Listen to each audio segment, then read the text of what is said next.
किसान साथियों नमस्कार, स्वागत है चैनल ऑर्गेनिक फार्मर में। मैं हूं आपका किसान दोस्त नितिन काजला। और भाई मुझे पिछले 10-15 दिनों से, चूँकि आपको कोई नई वीडियो भी नहीं मिल रही, मैं अपने खेतों में फंसा हुआ हूं, खेती बाड़ी के काम बढ़े हुए हैं। तो कई साथियों के फ़ोन भी आए, कमेंट्स भी आ रखे हैं कि भाई सरसों का समय आ गया है, अब सरसों की जैविक खेती हम कैसे करें, किस तरह से खेत की तैयारी करें, क्या क्या खाद मिलाएं, कैसे हम ज़मीन का उपचार करें और साथ ही साथ कौन सी वैरायटी लें ताकि हमें अच्छा उत्पादन उसका मिल सके, कम लागत में अच्छा उत्पादन मिल जाए और कोई रोग भी उसमें ना आए, कैसे कैसे सारी चीज़ें करनी है। इसके ऊपर ये एक वीडियो हमारा होने वाला है। तो जो भी साथी नए जुड़े हैं उनसे निवेदन है कि भाई चैनल को सब्सक्राइब कर लो और नोटिफिकेशन बेल जो है उसको ज़रूर दबा दिया करें। दूसरे साथी भी जिन्होंने सब्सक्राइब कर रखा है वे भी देख लें कि नोटिफिकेशन बेल दबी हुई है या नहीं, जिससे कि नई वीडियो के नोटिफिकेशन तुरंत आ जाएं आपको। तो चलो बात करते हैं भाई आज सरसों की जैविक खेती के ऊपर कैसे कैसे करेंगे। तो मेन चीज़ तो देखिए यह है कि अभी जो खेत खाली हो रहे हैं वो या तो धान के हैं, चारे के हैं या फिर सोयाबीन के खेत हैं।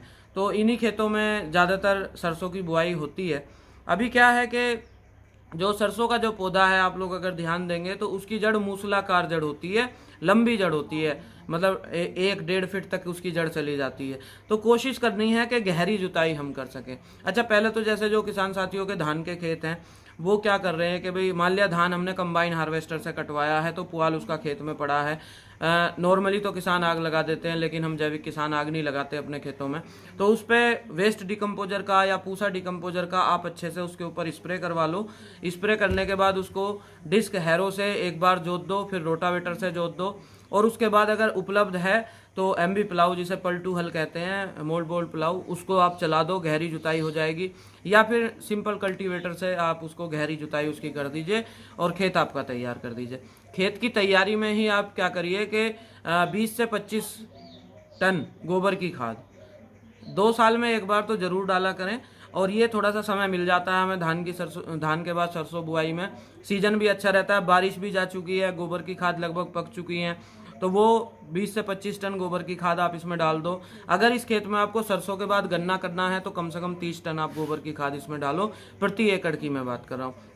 उसको डाल के फिर आप क्या करें, साथ ही साथ सोइल ट्रीटमेंट की भी तैयारी कर लो कि भाई 200 किलो गोबर ले लो, 2 किलो ट्राइकोडर्मा, 2 किलो सुडोमोनास आप लेके उसको उस गोबर में मिक्स कर दो। 6-7 दिन आप उसको अल्टी पल्टी करते रहो, नमी बना के रखना उसमें, जिससे कि ये दोनों ही जीवाणु, ट्राइकोडर्मा भी और सुडोमोनास भी उसमें डेवलप हो जाएं।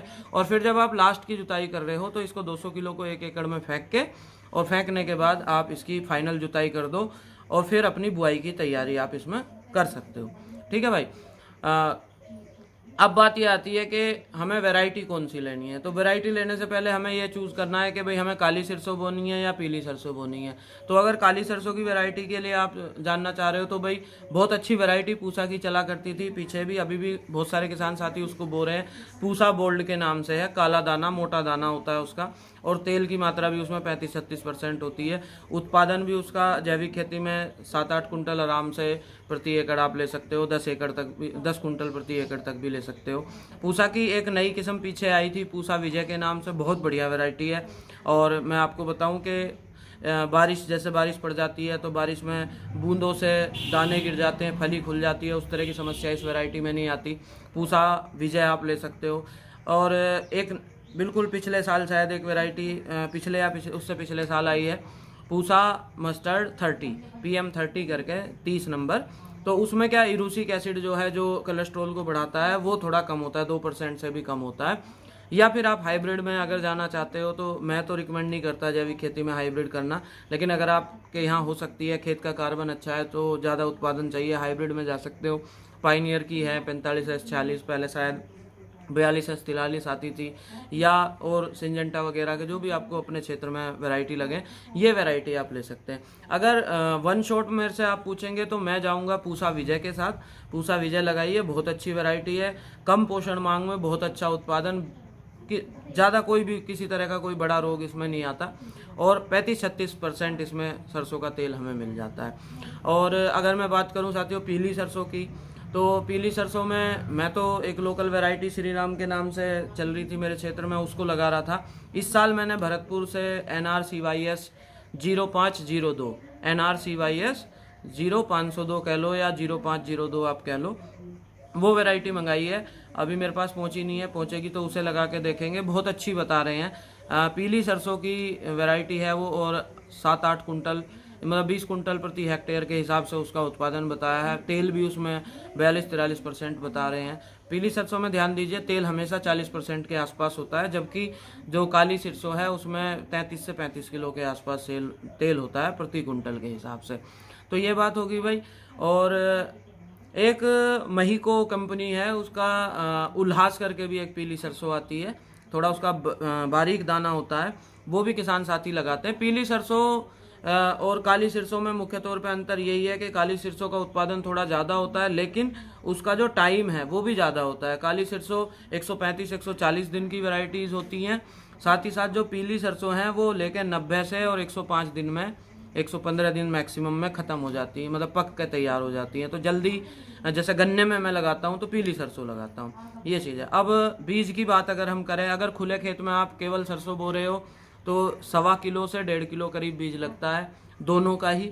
और गन्ने में जैसे हम बोते हैं फिर बाद में बेड बना देते हैं, तो उसमें 1 किलो बीज काफ़ी रहता है प्रति एकड़ की मैं बात कर रहा हूँ आपसे। और अब बुआई की अगर बात करें, कुछ साथी फेंक के बो देते हैं, ब्रॉडकास्ट करके मिट्टी में मिला लो, केमिकल वाले यूरिया में मिला लेते हैं। हम तो मिट्टी मिला लेते हैं, उसमें 5-6 किलो उसको कर लेते हैं और फिर उसका बिखराव करके और बुआई कर देते हैं। साथ ही साथ अगर आप चाहें तो लाइन टू लाइन भी बुआई कर सकते हो।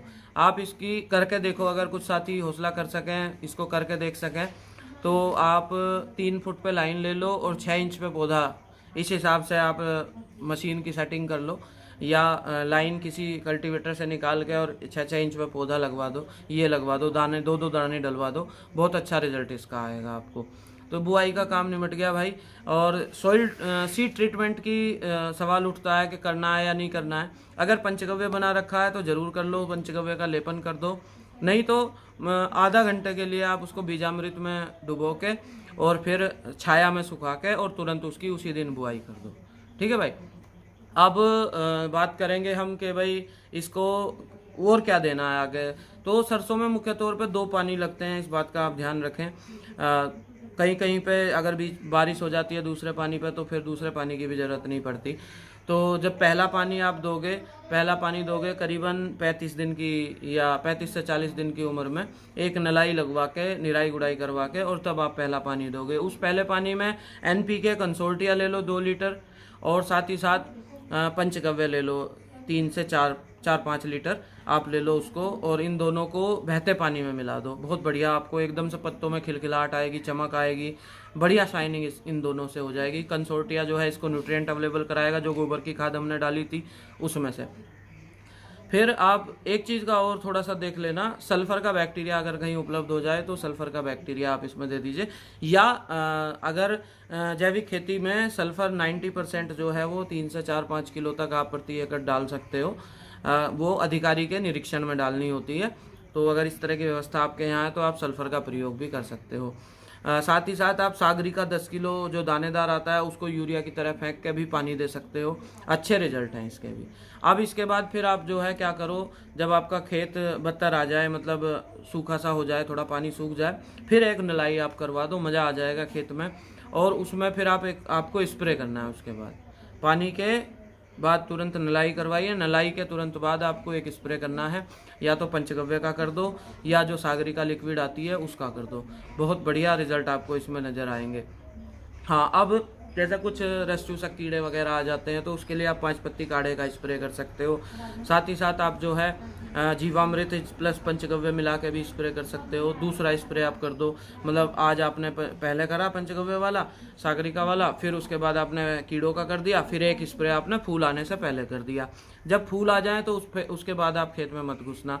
जब फाइनल आपकी फली पूरी हो जाए तब आपको उसमें खेत में घुसना है। उस समय पे आपको एक स्प्रे पंचगव्य का कर दीजिए, बहुत ज़बरदस्त दाना बनेगा, बढ़िया रिजल्ट इसका आपको आएगा। ठीक है भाई। तो ये सारी जानकारी मैं आपको देना चाहता था। इसके अलावा सरसों की ऊपर आपका कोई भी क्वेरी है या किसी और फसल पे कोई क्वेरी है, कमेंट ज़रूर किया करो यार कि भाई वीडियो कैसी लगी, अच्छी लगी, अगली वीडियो कैसे आए, कौन से उस पर आपको वीडियो चाहिए। तो मैं प्रयास करूँगा कि हाँ, अगर घूम भी नहीं पा रहा हूँ, किसान साथियों के पास नहीं पहुँच पा रहा हूँ, तो घर में बैठ के आपको जितनी मुझे जानकारी है उतनी जानकारी आपको दे पाऊँगा। तो कोशिश करता रहूँगा मैं, आप लोग मांगते रहिए, मैं जानकारी देता रहूँगा। और कई साथियों ने पूछा है कि भाई लाइव सेशन क्यों नहीं आ रहे, तो जल्दी आएंगे, कोशिश करेंगे अगले संडे एक लाइव सेशन कर लें।